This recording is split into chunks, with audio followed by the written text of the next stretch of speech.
The pickle jar in most American refrigerators is a nutritional imposter.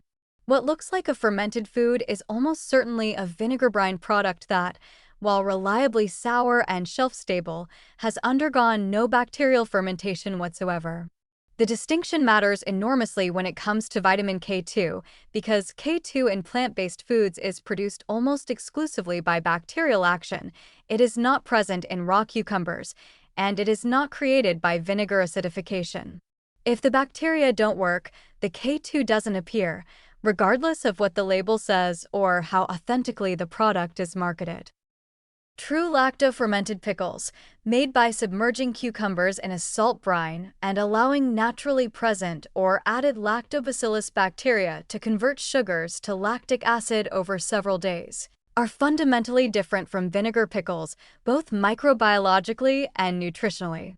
During lactofermentation, bacterial menaquinone synthesis generates vitamin K2 in the finished product. The same bacteria produce short-chain fatty acids, lower the pH through lactic acid production, and establish a live microbial community in the jar that survives to the point of consumption. These are biologically active foods with a genuinely different effect on the gut than their vinegar brine counterparts.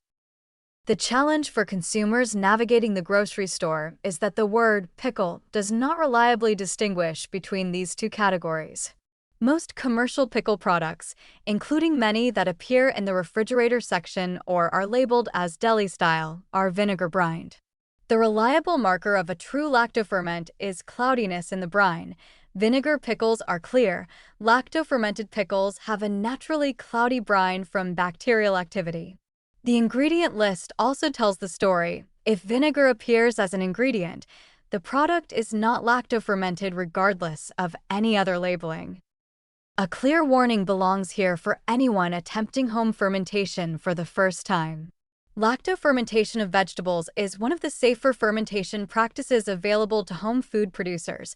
The acidic environment created by lactic acid production is inhospitable to most dangerous pathogens, but it is not risk-free. The critical safety factors are salt concentration sufficient to inhibit harmful bacteria during the early stages before pH drops, keeping vegetables submerged below the brine to prevent surface mold growth, and fermenting at appropriate temperatures.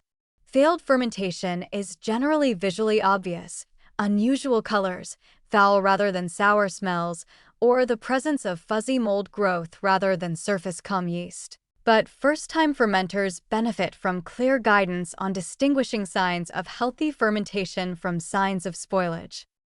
The nutritional payoff for getting this right is real. Regular consumption of genuinely fermented vegetables contributes K2 through bacterial synthesis, supports gut microbiome diversity, and may enhance the body's own intestinal K2 production. The fermented pickle is not just a condiment. Understood correctly, it's a functional food with effects that go well beyond its cucumber origins.